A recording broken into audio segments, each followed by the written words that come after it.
चलो स्टार्ट करते हैं। कौन नहीं आया था शाम को? अच्छा ठीक है, हम अभी बिजी हैं थोड़ा सा, पहले क्लास लेने दो, लेट हो गई है, उसके बाद बात करते हैं।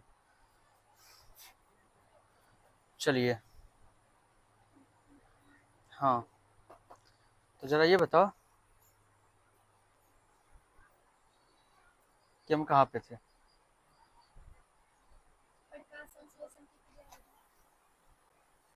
प्रकाश संश्लेषण की क्रिया हो गया था। तो अब क्या पढ़ना है आगे?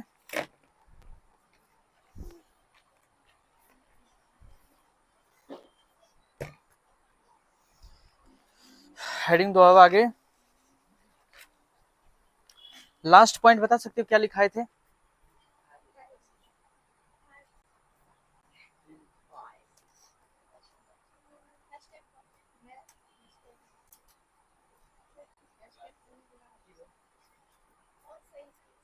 लास्ट पॉइंट क्या लिखाए थे?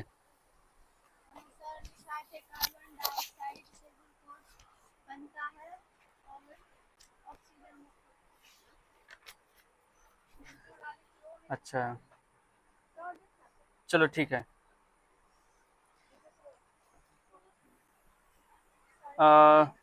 प्रकाश संश्लेषण का स्थान प्रकाश संश्लेषण पत्तियों के फिजोमिल उत्तकों के खंभ कोशिकाओं में होता है। ठीक, प्रत्येक खंभ कोशिका में लगभग इतना अधिक हरित लवक पाए जाते हैं। चलो लिखो, नंबर सी लिखो, प्रकाश संश्लेषण का स्थान। बी हो गया था ना? प्रकाश इतना कुछ तो नहीं होता है वैसे, लेकिन फिर भी लिखा रहे हैं। प्रकाश संश्लेषण का स्थान, का स्थान, प्रकाश संश्लेषण का स्थान, प्रकाश संश्लेषण का स्थान।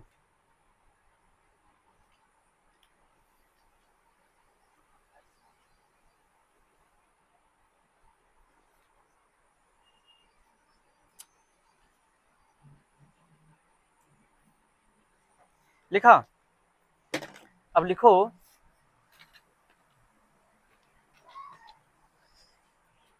लिखो प्रकाश संश्लेषण पत्तियों के मीजोफिल, मीजोफिल, प्रकाश संश्लेषण पत्तियों के मीजोफिल उत्तकों की, मीजोफिल उत्तकों की खंभ कोशिकाओं में होता है। खंभ कोशिकाओं में होता है।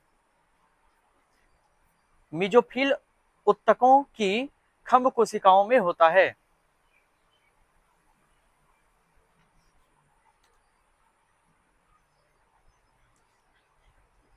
खंभ कोशिकाओं में होता है।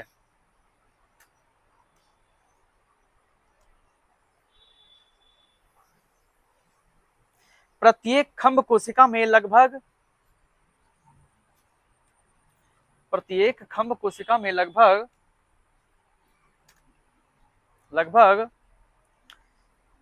300 से 300 से 300 या उससे अधिक हरित लवक पाए जाते हैं। 300 या उससे अधिक हरित लवक पाए जाते हैं। 300 या उससे अधिक हरित लवक पाए जाते हैं।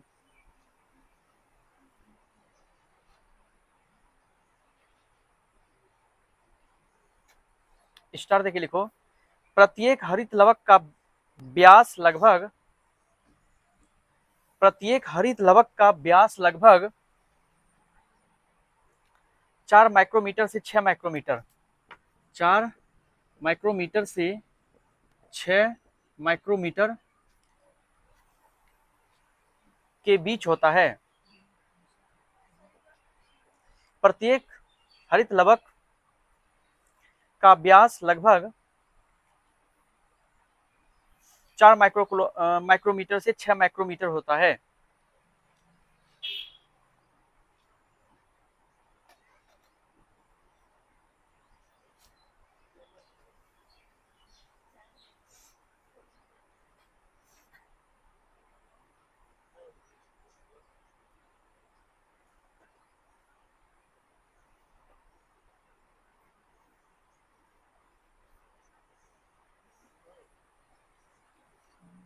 अच्छा एक चीज है डी नंबर, हम उसको समझाना चाहेंगे, हो सकता है उसको ना लिखाएं हम। प्रकाश संश्लेषण में ऊर्जा का रूपांतर, ध्यान देना, यानी प्रकाश संश्लेषण में जो ऊर्जा का रूपांतर होता है, देखो प्रकाश संश्लेषण एक प्रक्रिया है, जानते ही हो।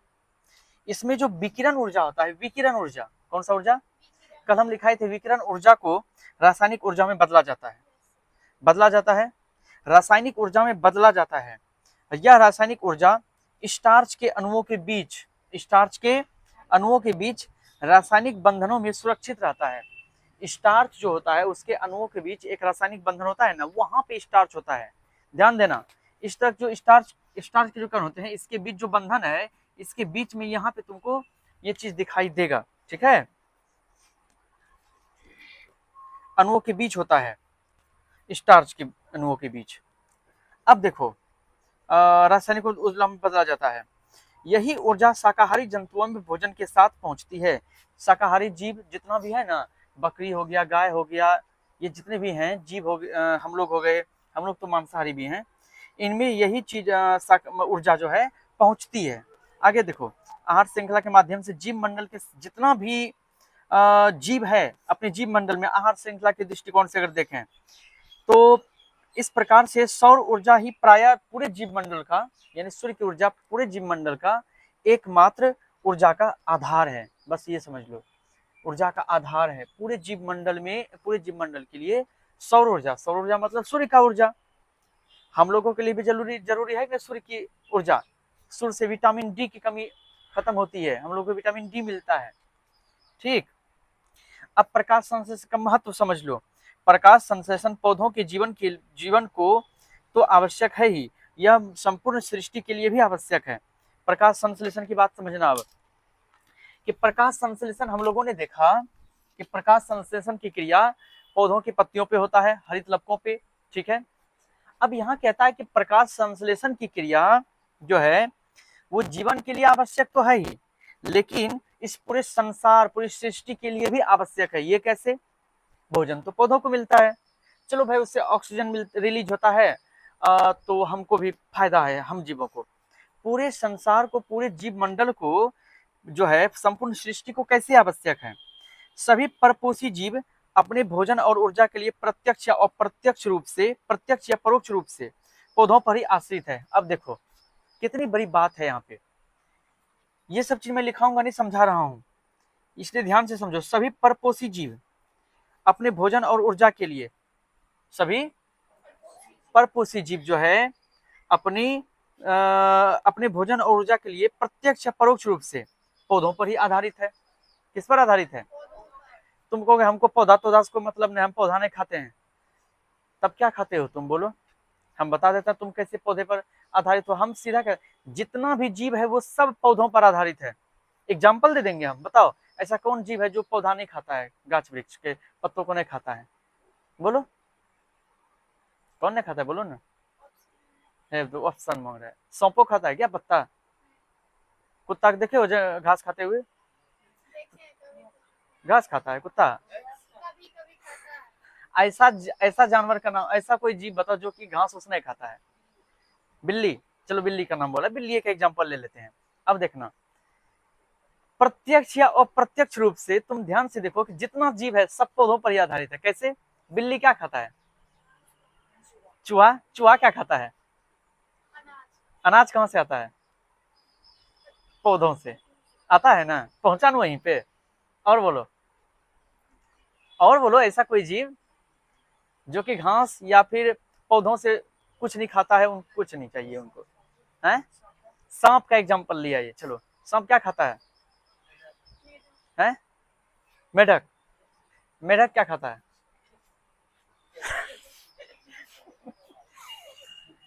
मेढक क्या खाता है, छोटे मोटे कीड़े पतंगे खाते हैं ना मेढक। और मेढक जो है जलीय जीवों को भी कुछ कुछ खाता है, और जलों में भी जैसे आप तुम्हारा ये क्या कहते हैं, छोटे मोटे जलों के अंदर में भी छोटे मोटे पौधे जंतु पाए जाते हैं जिसको कि मेढक खाते हैं।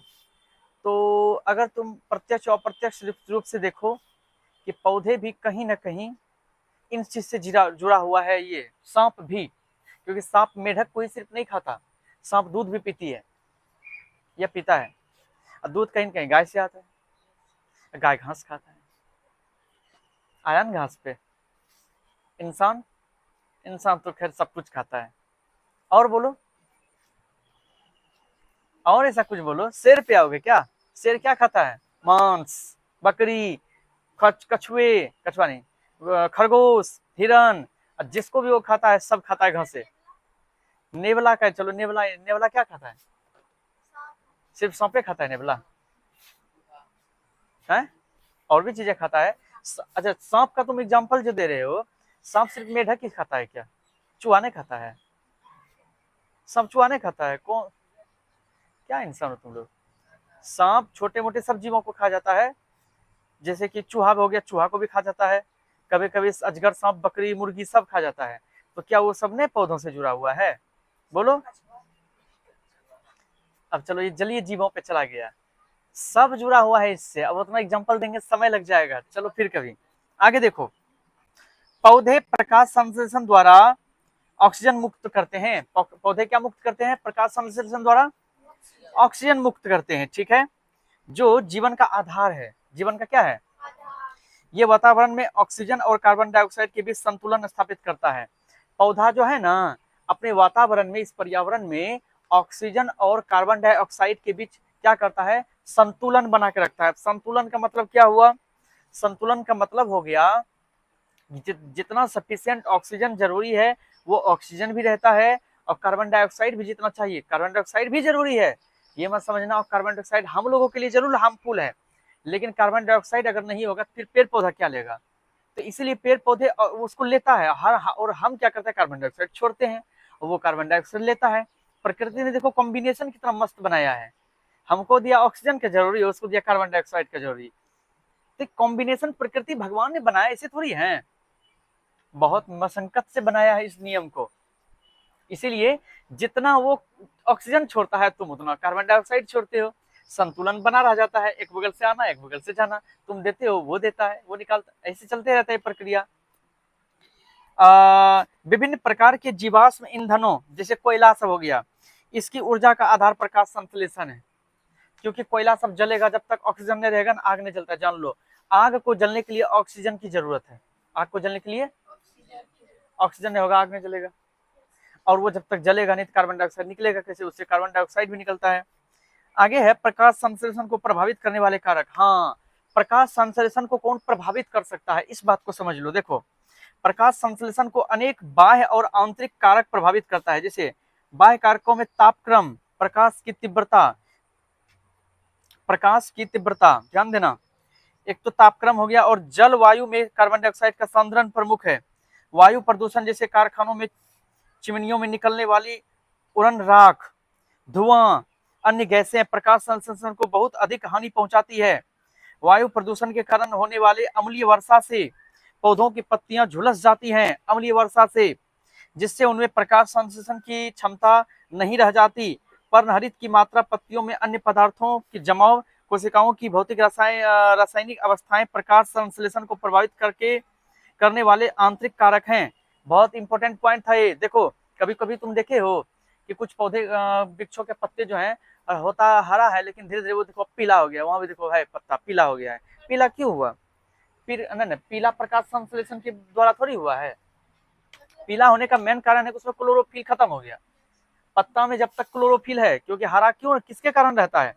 क्लोरोफिल के कारण। जब जैसे वो क्लोरोफिल उसका खत्म हुआ, वो हरा का रंग बदल देगा, उसका जो वास्तविक रंग जो है जिस रंग में, वो आ जाएगा, दूसरे रंगों में चला जाएगा, क्योंकि हरापन समाप्त हो जाएगा। हरापन क्या होगा? समाप्त हो जाएगा। बार बार हरित लवक की हम बात कर रहे थे, और तो हम लिखाएंगे नहीं, क्योंकि ये अभी यहाँ का टॉपिक नहीं है हरित लवक, ये पिछले टॉपिक है। तो मैं लिखाऊंगा तो मेरा क्लास लंबा हो जाएगा, इसलिए मैं थोड़ा समझा देता हूँ। कल हम बोले थे समझाएंगे, देखो कुछ कुछ समझा दे, मेन मेन पॉइंट ध्यान देना। हरित लवक, हरित लवक ध्यान देना। सबसे पहले शुरू से हम बताते हैं, 5 मिनट लगेगा, बता ही देते हैं। देखो, हरित लवक जो है सभी पादपों में पाया जाता है, सभी पादपों में। हरित लवक की खोज हैकल ने किया था। हैकल एक साइंटिस्ट थे, उन्होंने हरित लवक का खोज किया था, और उसका नाम जो है और सिम्पर ने रखा था। सिम्पर एक साइंटिस्ट थे, नाम सिम्पर ने लिखा, खोजा किसी और ने, नाम किसी और ने लिखा। अब उसके बाद समझो कि, एक मिनट, अब समझो हरित लवक जो है वो 3 प्रकार का होता है। हरित लवक कितने प्रकार का होता है?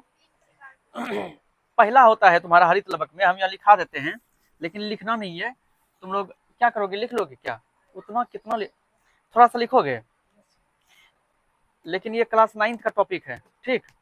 लिखाइए देते हैं, रुको, पहले हेडिंग दे देना, हरित लवक क्लोरोप्लास्ट।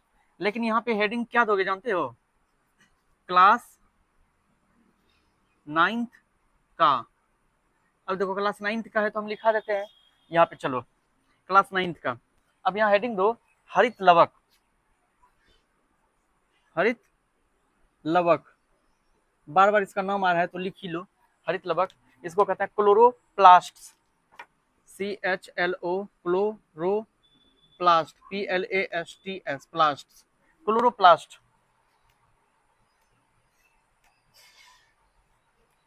अब नीचे लिखो हरित लवक, नहीं पहले रुको, हरित लवक लिखा, पहले तो लवक लिखना था, रुको, पहले क्वेश्चन लिखो लवक, लो वो को लवक, लवक लिखो। इसको कहते हैं प्लास्टिड्स, प्लास्टिड्स लवक कहते हैं, प्लास्टिड्स या प्लास्ट भी कहते हैं, कोई दिक्कत नहीं है। लिखो लवक सभी पादप कोशिकाओं में पाए जाते हैं। नीचे लिखो लवक सभी पादप कोशिकाओं में पाए जाते हैं, थोड़ा सा ही लिखाएंगे, ज्यादा नहीं। लवक सभी पादप कोशिकाओं में पाए जाते हैं।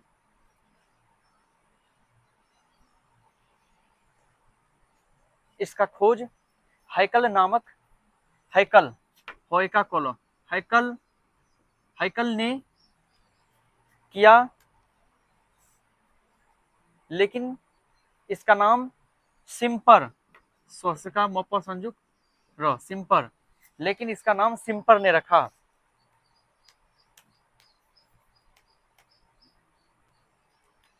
अब देखो इसका प्रकार, देखो हरित लवक का प्रकार, नीचे लिख लो हरित लवक के प्रकार।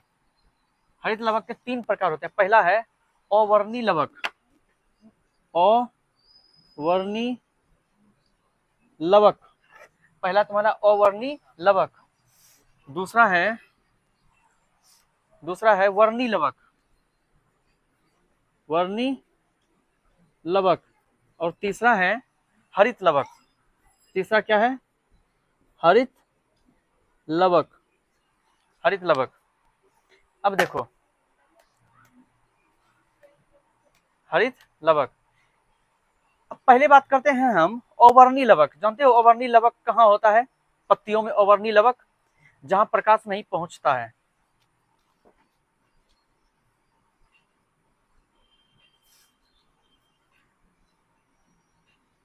पत्तियों के जिन भागों पर प्रकाश नहीं पहुंचता, पत्तियों के जिन भागों पर प्रकाश नहीं पहुंचता है ना, वहां होता है अवर्णी लवक। ठीक है,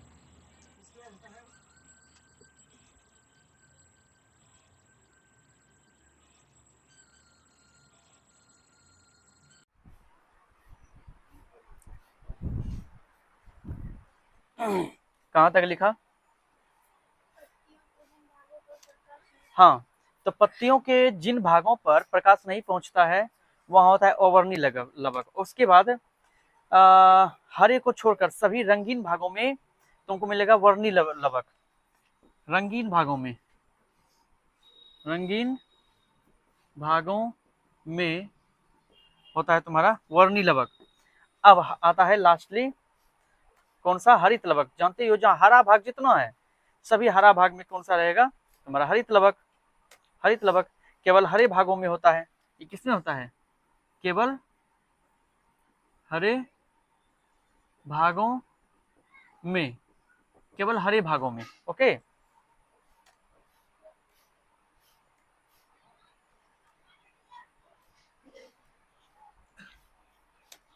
अब तुम पढ़ोगे कौन सा? देखो ये दोनों पढ़ना नहीं है, पढ़ना है हरित लवक।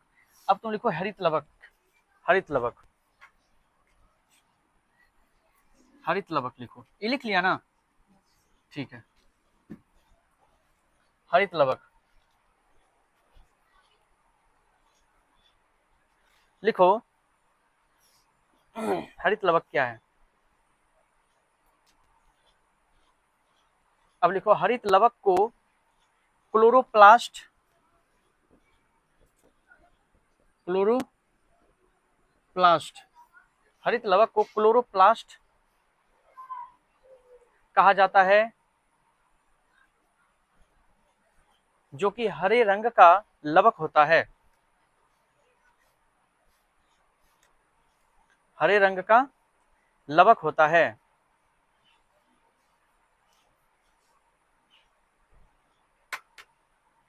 नहीं, ऐसे लिखो, हरे रंग के हरे रंग का या हरे रंग के लवक के रूप में, ऐसे लिखना। रंग का लवक नहीं होता है, लवक के रूप में, हरे रंग के लवक के रूप में, रूप में पर्णहरिम, पर्णहरिम, पर्णहरिम, पर्णहरिम या क्लोरोफिल, या क्लोरोफिल, ध्यान देना, पर्णहरिम या क्लोरोफिल होता है। क्या समझा? अब बताए थे कि क्लोरोफिल के कारण हरा होता है, बताए थे ना, देखना वीडियो सब चलता है ना। बताए थे कि क्लोरोफिल के कारण हरा होता है। अब ये क्लोरोफिल जो होता है, इसको हम पर्णहरिम भी बोलते हैं। क्या बोलते हैं? क्लोरोफिल जो है इंग्लिश वर्ड हो गया, इंग्लिश नाम, हिंदी में पर्णहरिम बोलते हैं। ये हरे रंग का होता है। कैसा होता है? इसीलिए तो हरा होता है। ये होता किसमें है? तो तुम्हारा हरित लवक में पाया जाता है। किसमें पाया जाता है? अरे ये हरित लवक है, ठीक है। अब इसमें जो है तुम्हारा क्लोरोफिल, ये क्लोरोफिल है, ये क्लोरोफिल है, ये क्लोरोफिल है, ये हरित लवक है पूरा, इसमें ये सब क्लोरोफिल है, इसी कारण पत्ता हरा दिखता है। समझा नहीं समझा बात को? चलो, पौधों पौधों का जो है कुछ भाग तुमको पत्तियां हरी दिखाई देगा इसी की वजह से, ठीक है, क्लोरोफिल की वजह से। लेकिन क्लोरोफिल होता कहाँ है? हरित लवक में होता है। कहाँ होता है? हरित लवक में, ठीक है। हरित लवक या क्लोरोप्लास्ट मुख्य रूप से पत्तियों के कोमल तनों या अपरिपक्व फलों में होता है। जैसे तुम देखो, पत्ती हो गया हरा वाला, उसका तना, नया तना जो आता है छोटा सा, देखो हरा होगा, बाद में फूल फिर रंग बदल जाता है। या फिर जो कच्चा फल होता है वो हरा होता है, तो उसके जो सरफेस है, त्वचा है आम का, आम को हरा शुरू शुरू में देखो हरा होगा, बाद में देखो तो वो पक भी जाता है, पीला भी हो जाता है, होता है ना। जब तक हरा है उसको क्लोरोफिल की वजह से हरा है, हरित लवक, हरित लवक पाया जाता है। सीधा समझ लो, क्लोरोफिल के कारण हरा होता है, और वह क्लोरोफिल हरित लवक में होता है। हरित लवक एक ब्रांच है क्लोरोफिल का, बहुत सारे क्लोरोफिल मिलके एक हरित लवक बनाता है, और हरित लवक के कारण ही, क्लोरोफिल के कारण ही हम कह सकते हैं कि पौधे के पत्तियां या कोई कच्चा सा फल हरा दिखाई पड़ता है, ठीक है। चलिए, फलों के किस भाग पर क्लोरोफिल होता है? क्या बोलोगे, बाहरी या अंदरूनी भाग पर? अंदरूनी भाग पे। अंदर देखते हो तुम हरा कि बाहर देखते हो हरा? तो बाहर में ना होगा, क्या सब बोल देते हो। हाँ, एक बात और ध्यान रखना, क्लोरोप्लास्ट जो है वो हरित लवक के द्वारा ही प्रकाश संश्लेषण की क्रिया करता है। क्लोरोप्लास्ट हरित लवक के द्वारा ही, क्योंकि हरित लवक में ही ना जाएगा पहले, हरित लवक में है क्लोरोप्लास्ट, तो हरित लवक के में जाएगा प्रकाश की किरण, फिर सारे क्लोरोप्लास्ट मिलके प्रकाश संश्लेषण की क्रिया करेगा। ध्यान रखना इस चीजों को, ये सब चीज लिखाएंगे नहीं, ये सब पूरा एक ब्रांच है। इतना लिख लिया ना। कुछ हरित लवक की संरचना है, मैं दिखाना चाहूंगा। देखो, ये हरित लवक की संरचना है, देखो दिख रहा है, ये देखो है, ये हरित लवक है। ये क्या है? ये जो देख रहे हो, एक मिनट, हाँ ये देखो, ये है तुम्हारा हरित लवक, और ये जो देख रहे हो ये सब क्लोरोफिल है, ये पूरा हरित लवक है, और इसके अंदर ये सब लाल लाल जो देख रहे हो सब क्लोरोफिल है, ठीक है। ये अंदरूनी रचना है, इसको मुश्किल है उतना मतलब कि पत्तों में देखना, इसको माइक्रोस्कोप से तस्वीर बनाया गया है इसका। ये प्रत्येक हरित लवक अर्धपारगम्य दोहरी झिल्ली का बना होता है। ध्यान रखना, हरित लवक मतलब हरित लवक घिरा होता है दो को झिल्ली से। झिल्ली मतलब अर्धपारगम्य झिल्ली, जिससे कि ऑक्सीजन, मतलब कार्बन डाइऑक्साइड आ जा सकता है, प्रकाश की ऊर्जा आ जा सकता है, इसलिए। आगे समझो, यह प्लाज्मा झिल्ली के समान ये बना होता है किससे? जो अर्धपारगम्य झिल्ली होता है, दोहरी झिल्ली, ये बना किससे होता है? जैसे कि प्लाज्मा झिल्ली किससे बना होता है? लिपोप्रोटीन से बना होता है। 9th में है ये, लिपोप्रोटीन से। ये भी लिपोप्रोटीन से ही बना होता है। ठीक, चलिए यहीं तक रहने देते हैं, नहीं तो लंबा है, इसको यहीं तक रहने देते हैं। अब हम आगे बढ़ते हैं। ये चीज समझ गया। अब चलिए, पौधे कार्बन डाइऑक्साइड कैसे प्राप्त करते हैं? अब सबसे इंपॉर्टेंट टॉपिक हम लोगों का आ गया यहाँ पे। इसको मिटाओ। आज तुझसे जो कहना है कहने दे, मेरा दिल तेरे पास रहने दे। क्या रे, पढ़ने क्यों नहीं आया था रे कल? हैं? एक चांस दिए थे इसको, तो ऐसे तो नहीं होगा। क्या बनोगे, मुर्गा बनोगे कि क्या बनोगे, बोलो?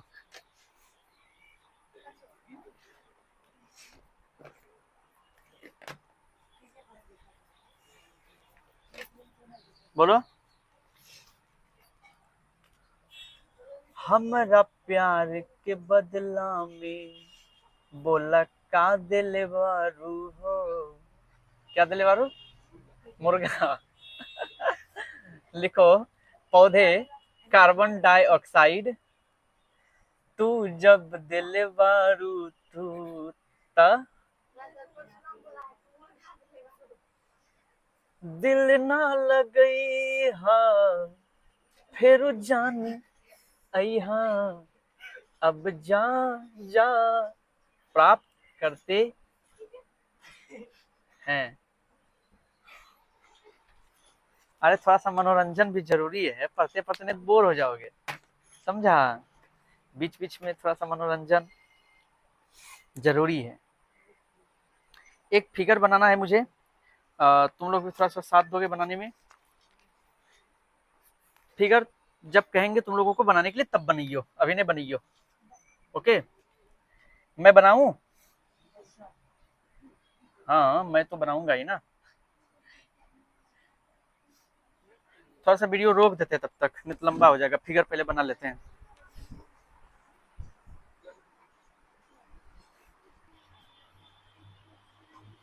चलो इस फिगर को बनाओ। ये दोनों फिगर को बनाना है, हम बना चुके हैं। अब इस फिगर को बनाओ, उसके बाद हम फिर लिखाते हैं, समझाते हैं जल्दी। इस पेज को आज कंप्लीट करना है।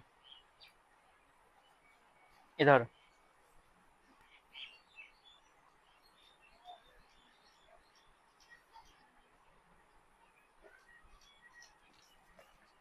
अभी अभी लिखाए कहाँ है, आज पढ़ाए कहाँ है अभी?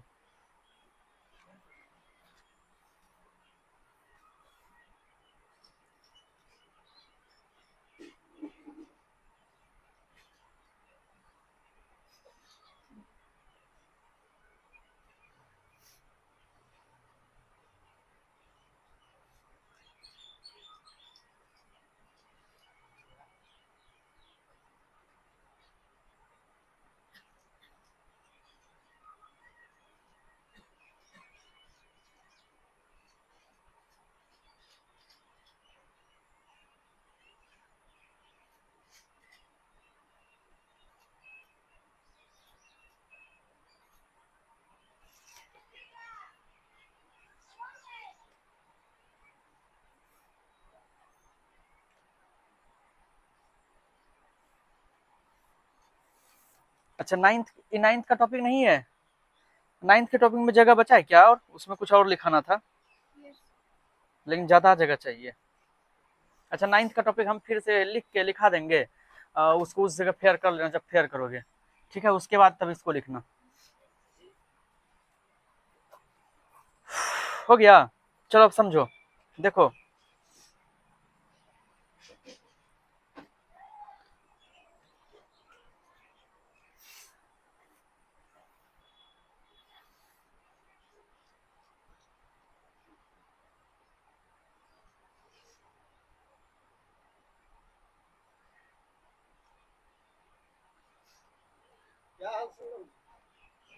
खबर बना है क्या?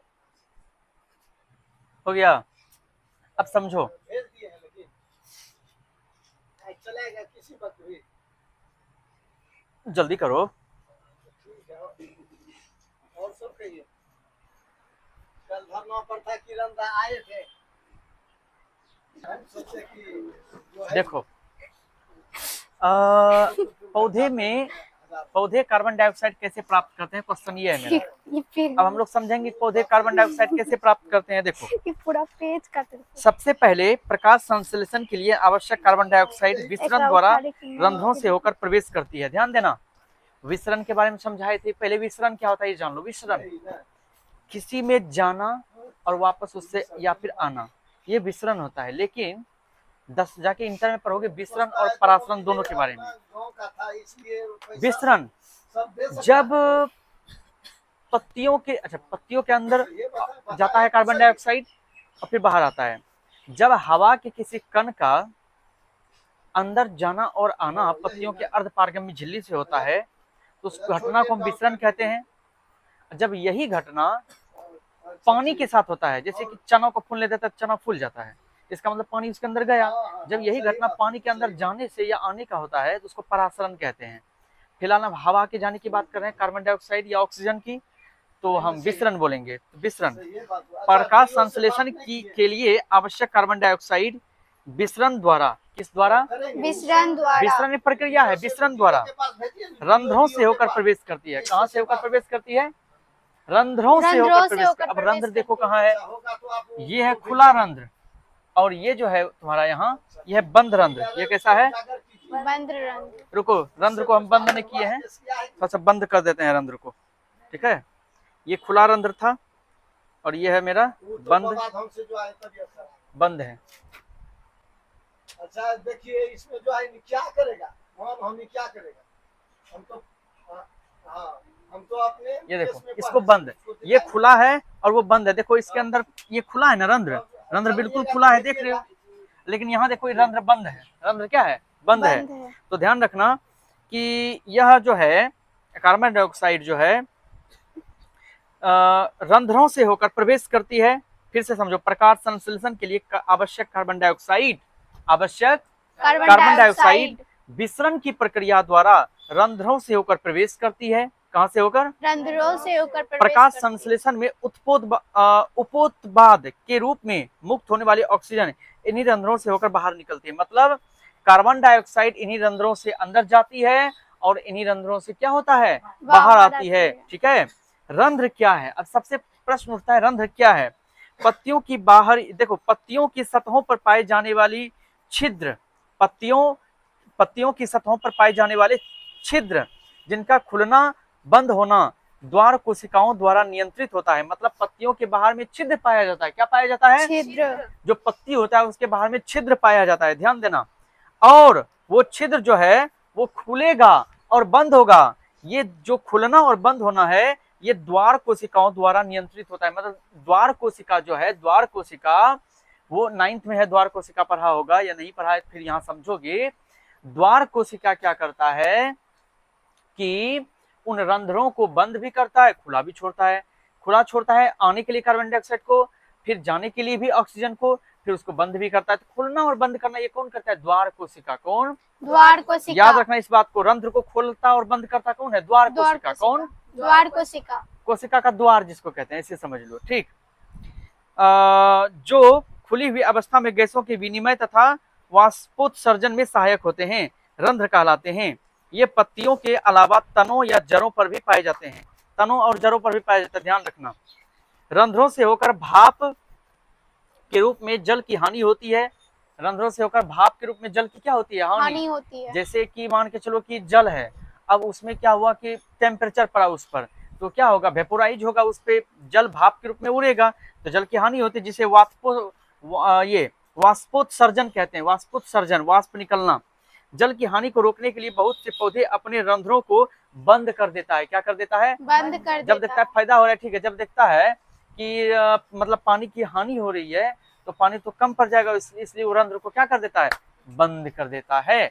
बात समझ में आया? Yes sir. रंध्र को बंद कर देता है, यही रंध्र है। देखो वो बंद रंध्र है, ये खुला रंध्र है, और कोई डिफरेंस ज्यादा नहीं है। अच्छा अब रही बात द्वार कोशिका, ये रहा द्वार कोशिका, देख लो ये द्वार कोशिका है। ये क्या है? द्वार कोशिका। ये सूक्ष्म रचना में तुम समझ सकते हो। अभी जिस द्वार कोशिका की हम बात कर रहे थे, ये द्वार कोशिका क्या करेगा? ये द्वार कोशिका क्या करेगा? इस रंध्र को बंद भी कर देता है, या खोल भी सकता है। तो अभी बताए ना कि कोशिका, ये रंध्र को बंद करने का या खोलने का काम किसका है? द्वार कोशिका का। यही तो तुम द्वार कोशिका देख रहे हो, ये जो चारों है क्या है? द्वार कोशिका है। यहाँ भी तो द्वार कोशिका है, देख पा रहे हो ना? तो हमने रचना भी बनाकर दिखा दिया द्वार कोशिका के बारे में। ठीक है, चलिए बहुत अच्छा। अच्छा हाँ, एक डिफरेंस देखने को मिलेगा, ये तो खुला है और ये क्या है? ये बंद है। ठीक, यहाँ पे बिल्कुल ये बंद सर्किट है, देख लो, और यहाँ पे कहीं कहीं थोड़ा सा खुला रहेगा, हल्का। ठीक, चलिए बहुत अच्छा, ये बात समझ में आई। अब मैं लिखा सकता हूँ क्या? बोलो, इसके नीचे लिखा मैं, लिखो फटाफट लिखो, लिखो।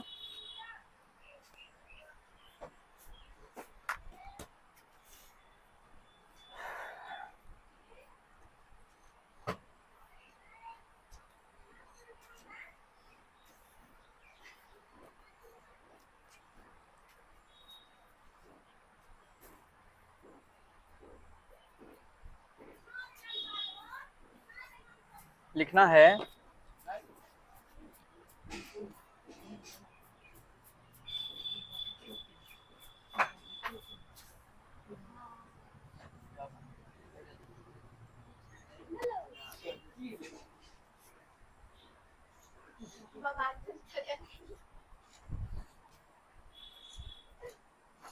लिखो। है क्या कर रहे हो रे? लिखो, प्रकाश संश्लेषण के लिए, प्रकाश संश्लेषण के लिए आवश्यक कार्बन डाइऑक्साइड,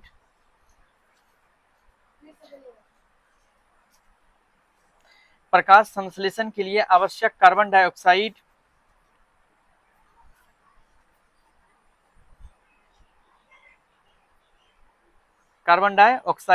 विसरण की प्रक्रिया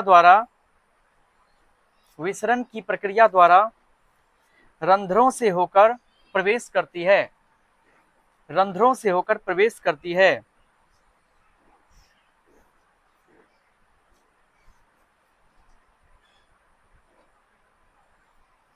रंध्रों से प्रवेश करती है और उसी से ऑक्सीजन भी बाहर निकल जाती है, और उसी से ऑक्सीजन भी बाहर निकलती है।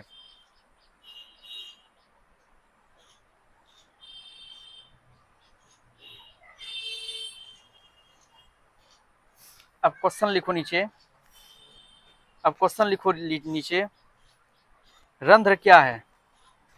क्वेश्चन लिखो, रंध्र क्या है? रंध्र क्या है? लिखो, रंध्र क्या है? क्वेश्चन लिखो फटाफट, जल्दी करो। रंध्र क्या है? लिखो, पत्तियों की सतहों पर पाए जाने वाले, पत्तियों की सतहों पर पाए जाने वाले छिद्र, पत्तियों की सतहों पर पाए जाने वाले छिद्र जिनका खुलना और बंद होना, जिनका खुलना और बंद होना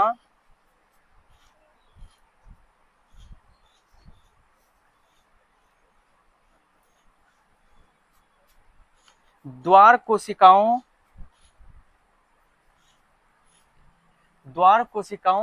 द्वारा होता है। नहीं, ऐसे लिखो, जिनका खुलना या बंद होना द्वार कोशिकाओं पर निर्भर करता है,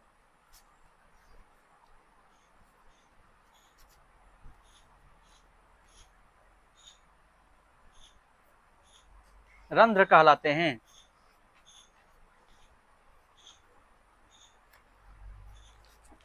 स्टार, रंध्र पत्तियों के अलावा तनों पर भी पाया जाता है। रंध्र पत्तियों के अलावा तनों पर भी पाया जाता है।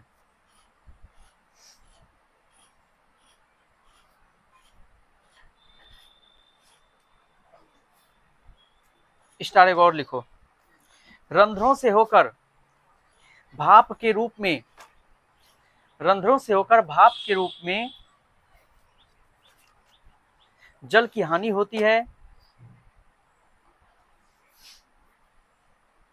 जल की हानि होती है।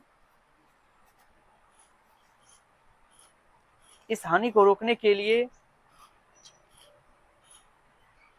इस हानि को रोकने के लिए बहुत से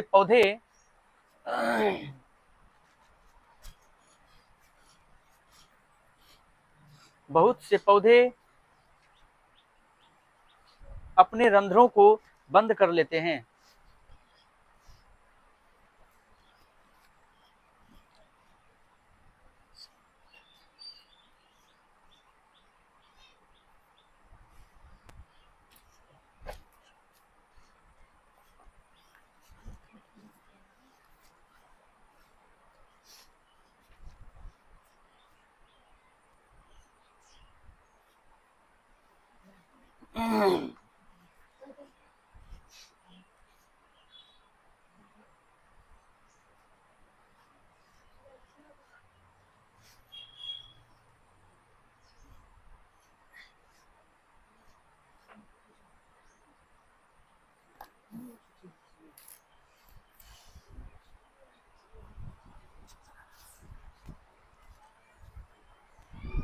अब देखो, रंध्रों का खुलना और बंद होना ये एक घटना है, इसके बारे में समझना है, ध्यान देना।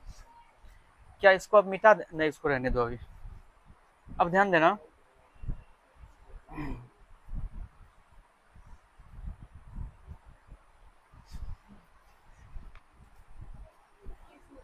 क्वेश्चन लिखो, परासरण क्या है? नहीं रुको, स्टार पॉइंट अभी लिखो, पहले लिखो ये स्टार में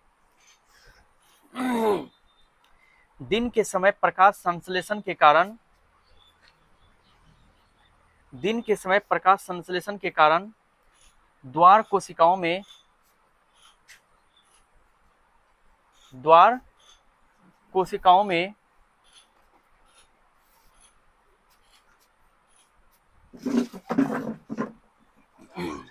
दिन के समय प्रकाश संश्लेषण के कारण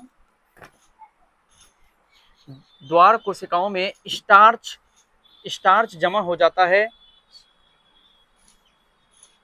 स्टार्च जमा हो जाता है।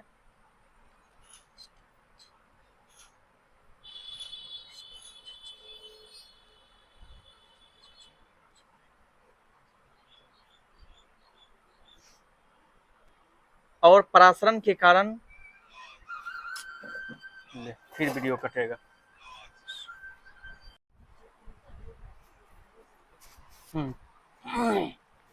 कहाँ तक लिखा? कहाँ तक लिखा? दिन के समय में प्रकाश संश्लेषण के कारण द्वार कोशिकाओं में स्टार्च जमा हो जाता है और परासरण के कारण, हैं? और परासरण के कारण, हैं? यही ना? हाँ। परासरण के कारण उसमें अधिक मात्रा में जल जमा हो जाता है, जल जमा हो जाता है, जिससे वह फूलकर रंध्रों को बंद कर देती है, रंध्रों को बंद कर देती है।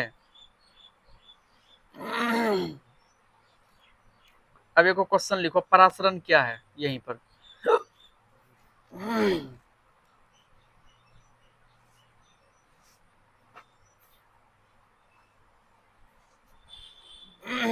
परासरण क्या है? पौर्वाक्य दंत स्वर मूर्धन्य न। परासरण क्या है? इंग्लिश में ऑस्मोसिस कहते हैं परासरण को, OSMOSIS, OSMOSIS, ऑस्मोसिस। लिखो, जब किसी प्लाज्मा झिल्ली से, जब किसी प्लाज्मा झिल्ली से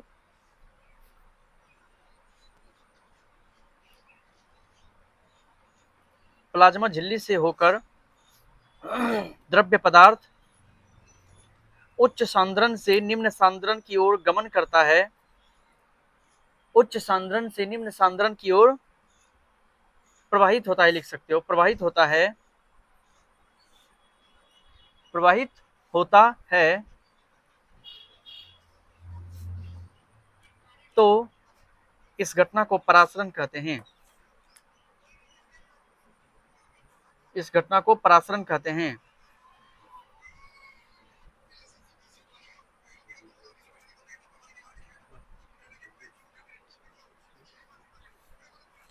द्वार कोशिकाओं का स्टार्च अलग हो जाता है।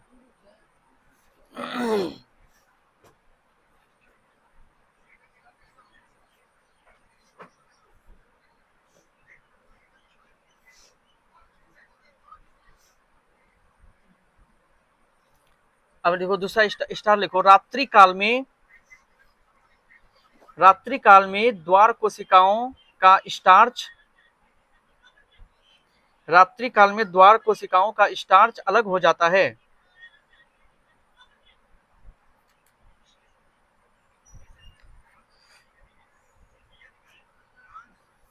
जिस रात्रि काल में द्वार कोशिकाओं का स्टार्च अलग हो जाता है,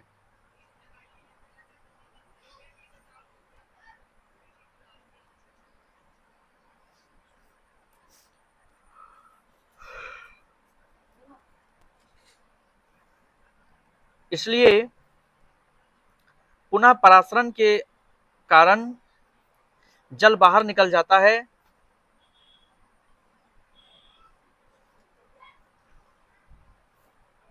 जल बाहर निकल जाता है और वह जाता है, पिचक जाता है, जिससे रंध्र खुल जाता है।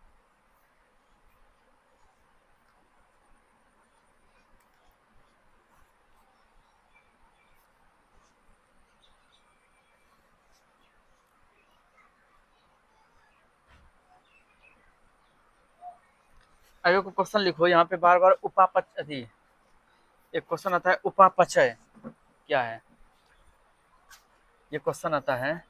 उपापचय मतलब समझ लो क्या होता है। उपापचय लिखो, उपापचय क्या है।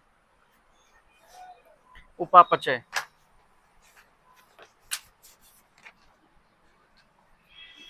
लिखो,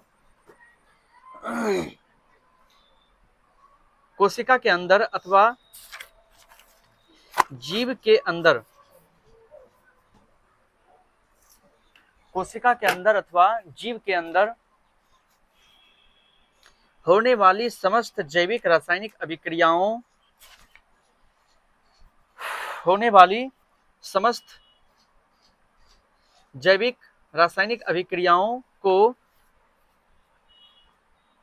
जैविक रासायनिक अभिक्रियाओं को सम्मिलित रूप में उपापचय कहते हैं।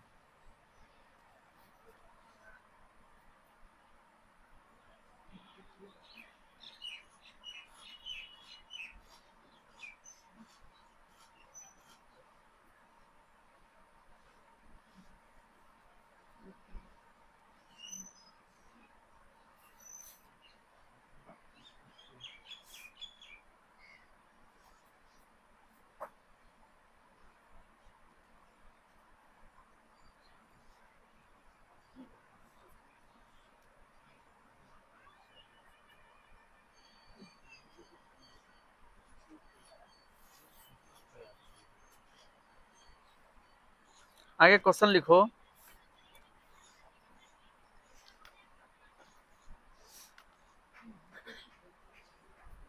पौधे शरीर रचना के लिए, पौधे शरीर रचना के लिए, पौधे शरीर रचना के लिए कच्ची सामग्री कैसे प्राप्त करते हैं।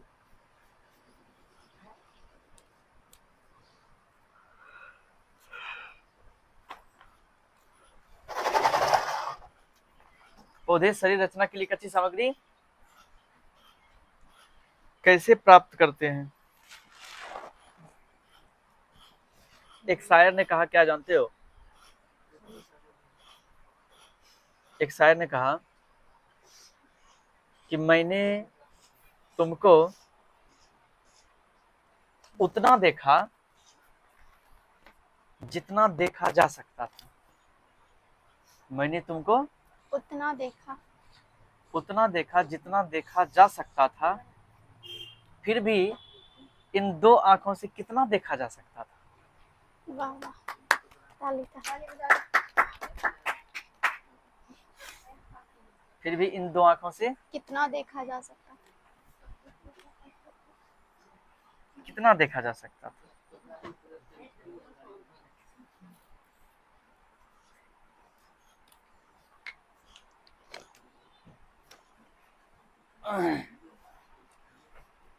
पौधे क्या लिखा? पौधे की सही रचना के लिए कच्ची सामग्री कैसे प्राप्त करते हैं?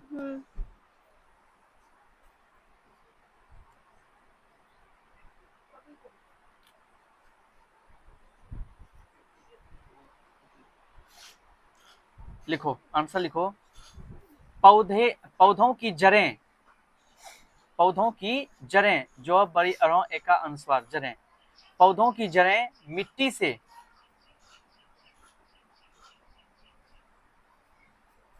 विभिन्न प्रकार के खनिज पदार्थों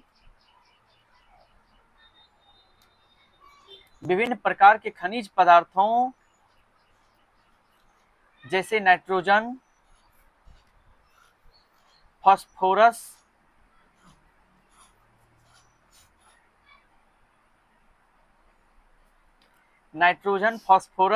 लोहा तथा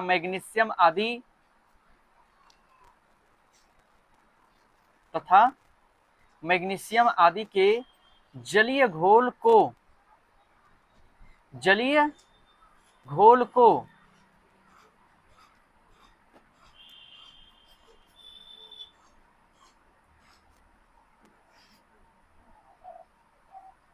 अपनी जाइलम, जो आके हर सही लोम जाइलम वाहिनी द्वारा, वो आके हर्षिका नौर्सिका वाहिनी, वह आका हर्षिका नौर्सिका वाहिनी, जाइलम वाहिनी द्वारा सोखती है, ग्रहण करती है, सोखती है लिखना, दंत सो का खो तद्रगी का सोखती है।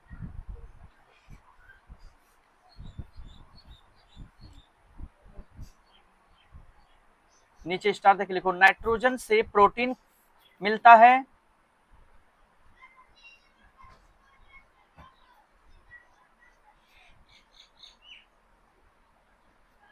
एक और स्टार लिखो, मिट्टी में पाए जाने वाले जीवाणु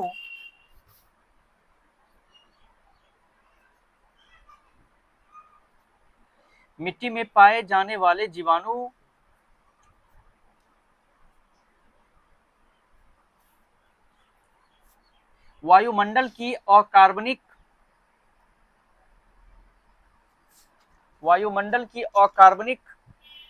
नाइट्रेट को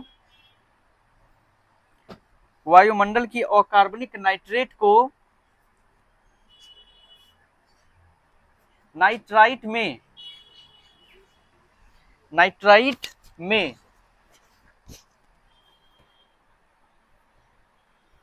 बदलकर पौधों को सौंप देते हैं, या बदलकर पौधों को दे देते हैं, ऐसे लिखो, या सौंप देते हैं, पौधों को दे देते हैं।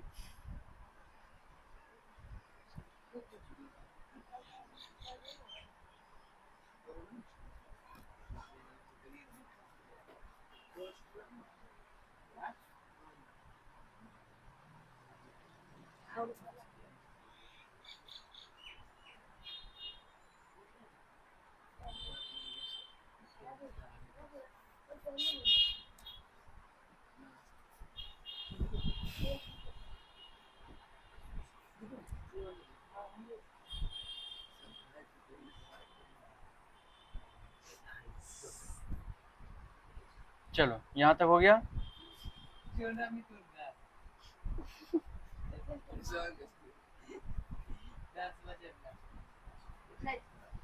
स्कूल नहीं जाएगा क्या?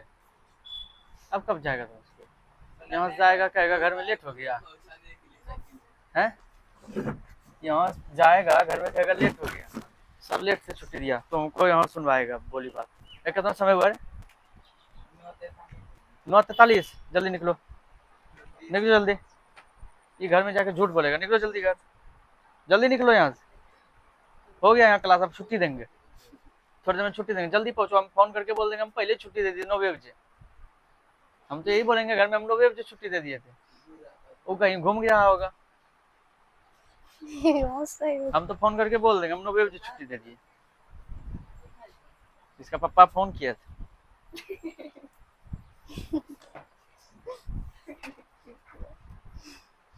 हम बदनाम नहीं होंगे, हम कहें हम तो 9 बजे छुट्टी दिए, हम इसको सही 9 बजे बोल दिए जाओ।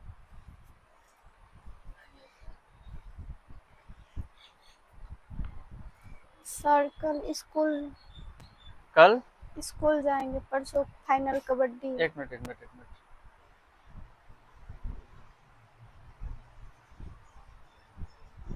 लिखो,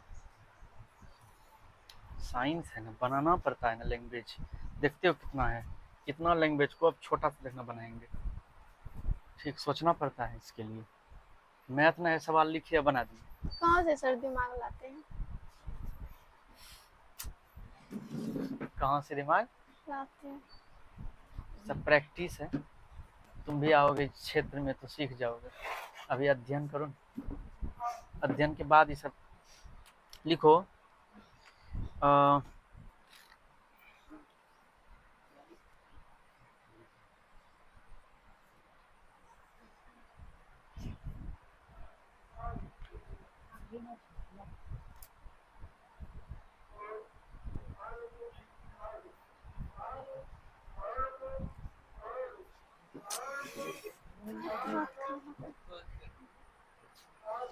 जब कोई जीव अपना भोजन किसने स्वयं लिखी? नहीं बनाते हैं, स्टार पॉइंट। इसमें लिखना है, नीचे लिखना है, ये मतलब विषम पोषी पोषण में नहीं लिखे हो, क्वेश्चन नहीं लिखे हो? नहीं। रुको, क्वेश्चन हम बोले थे लेकिन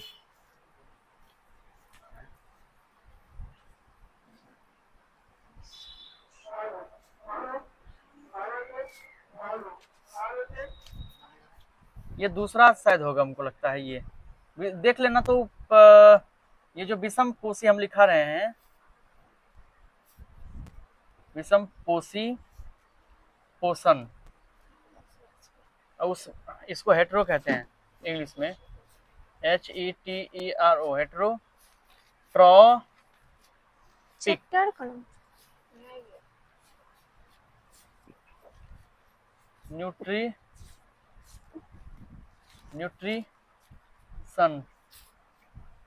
लिखो।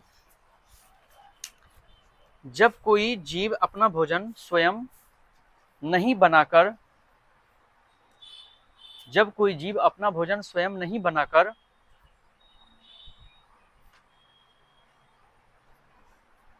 जब कोई जीव अपना भोजन स्वयं नहीं बनाकर दूसरे जीवों पर आश्रित होता है,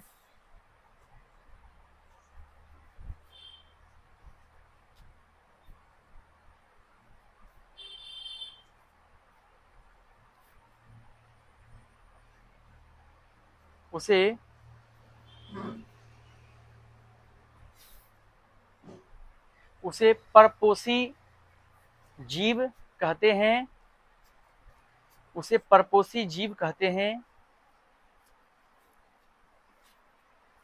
तथा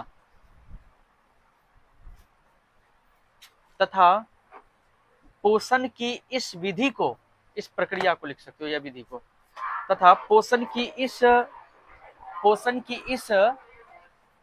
विधि को विषम पोषी पोषण कहते हैं, विषम पोषी पोषण कहते हैं, विषम पोषी पोषण कहते हैं। लिखा?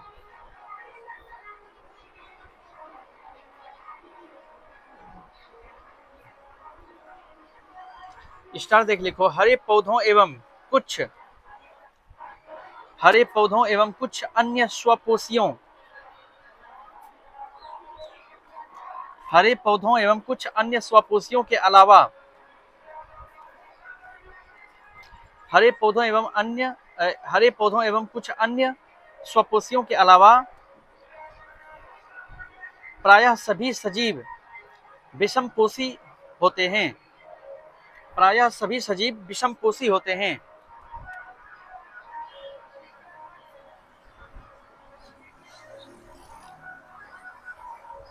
लिखा?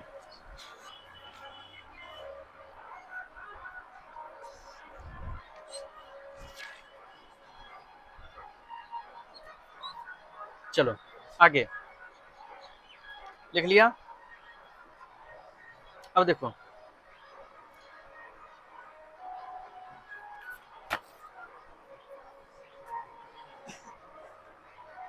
एक बात जान लो, हम उस जीव की बात कर रहे हैं जिस जीवधारियों में पर्णहरित नहीं होता है ना, पर्णहरित, हम लोगों में पर्णहरित है? बताओ, अगर हम लोगों में पर्णहरित होता तो हम लोग भी क्या करते हैं, स्वयं से ही भोजन बना लेते, क्योंकि हरे पेड़ पौधे क्या करते हैं, पर्णहरित की सहायता से सूर्य प्रकाश को जो है क्या करते हैं, उसको सूर्य ईंधन के रूप में उपयोग करके अपना भोजन स्वयं बनाते हैं। लेकिन हम लोगों में नहीं होता है, पर जिस जीव में पर्णहरित नहीं होता है वे अन्य जीवधारी से अपना भोजन प्राप्त करता है। हम अन्य जीवधारी से अपना भोजन प्राप्त करते हैं हम लोग, और भी ऐसे हैं, ठीक है। और ऐसे जीवधारी को जो है परजीवी कहा जाता है। क्या कहा जाता है? परजीवी। हाँ, परजीवी कहा जाता है,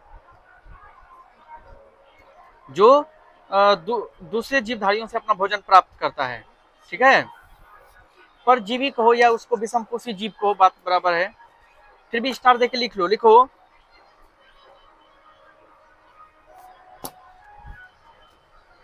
जिन जीवधारियों में पर्णहरित नहीं होता है, जिन जीवधारियों में पर्णहरित नहीं होता है,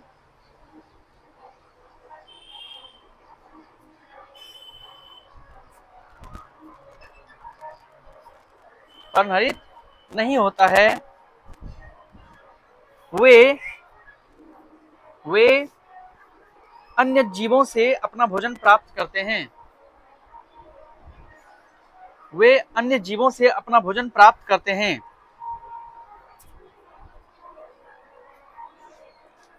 ऐसे जीवधारियों को परजीवी कहते हैं।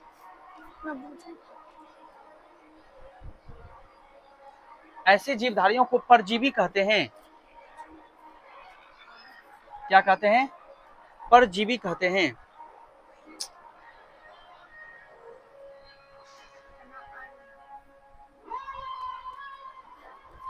आगे स्टार मारो और लिखो, आगे स्टार देख लिखो, परजीवी पौधे भी हो सकते हैं। परजीवी पौधे भी हो सकते हैं, जैसे अमरबेल, अमर अमर बोयकालो बेल, अमरबेल,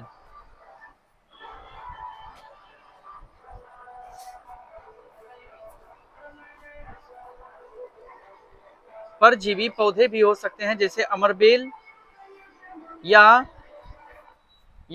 जंतु भी हो सकते हैं, या जंतु भी हो सकते हैं, जंतु जैसे जू, जंतु भी हो सकते हैं जैसे जू, खटमल, जू खटमल।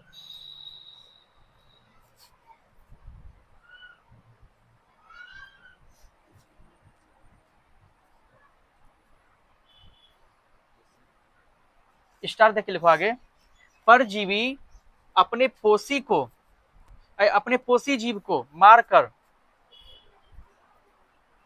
परजीवी अपने पोषी जीव को मारकर भोजन प्राप्त नहीं करते हैं। परजीवी अपने पोषी जीव को मारकर भोजन प्राप्त नहीं करते हैं।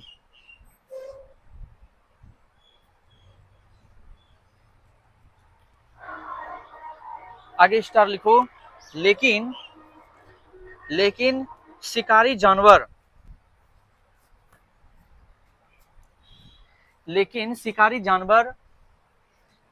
जैसे शेर, भालू,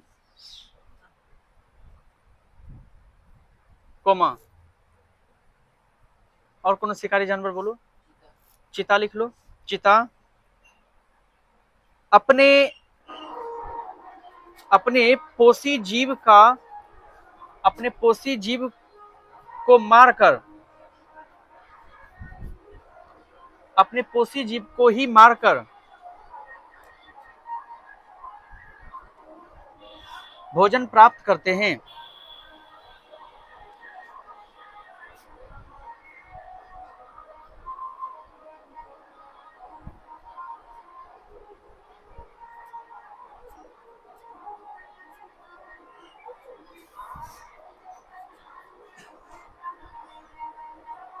आगे स्टार लिखो।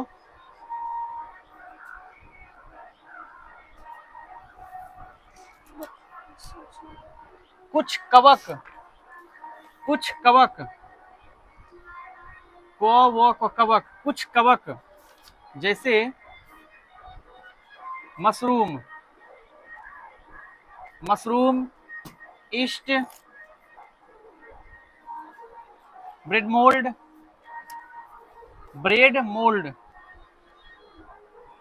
आदि। कुछ कवक जैसे मशरूम, ईस्ट, ब्रेड मोल्ड आदि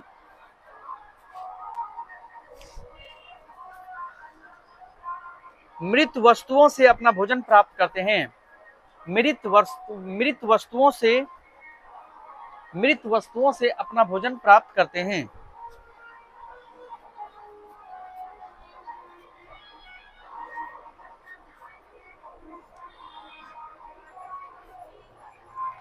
अगला लिखो स्टार। मिट्टी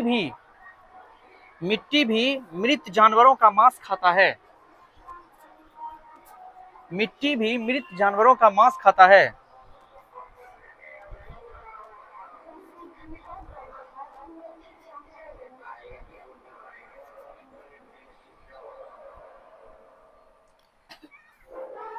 इन सब को मृत जीवी कहते हैं। इन सब को मृत जीवी कहते हैं। अगर क्वेश्चन आएगा मृत जीवी किसे कहते हैं, ध्यान रखना, वह जीव जो मरे हुए जीवों से अपना भोजन प्राप्त करता है, उसको मृत जीवी कहते हैं। मृत जीवी अब समझाएंगे, अभी तुरंत समझाएंगे।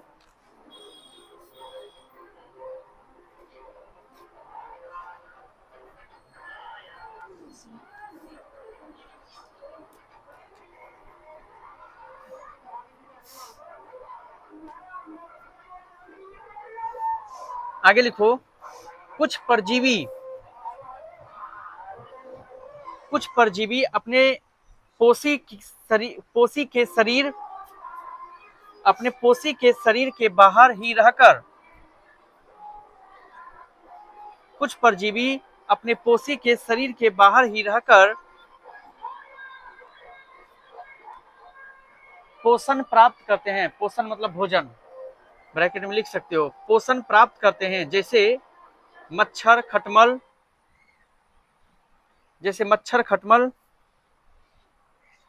इसको तुम बाह्य परजीवी बोल सकते हो, क्योंकि ये मच्छर और खटमल जो है ना, बाहर से तुम्हारे हाथ पे बैठेगा, खून चूस के भाग जाएगा।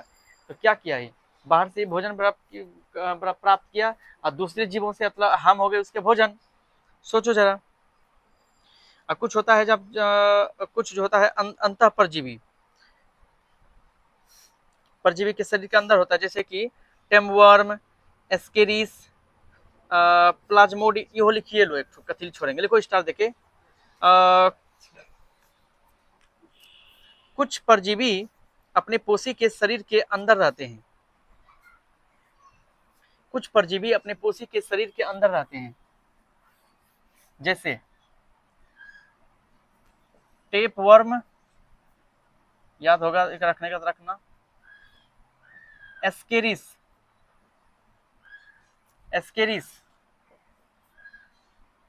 प्लाज्मोडियम,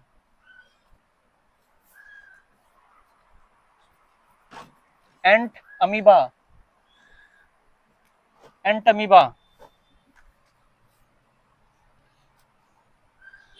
इसमें ब्रैकेट में लिख सकते हो अंतः परजीवी, और उसमें ब्रैकेट में लिख लेना बाह्य परजीवी, लास्ट में अंतः परजीवी, बाह्य परजीवी।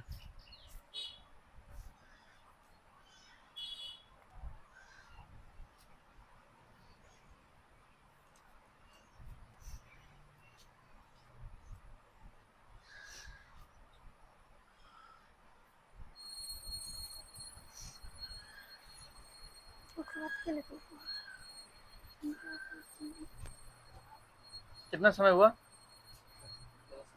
हैं? 10:05। चलो इसको अब समाप्त करते हैं।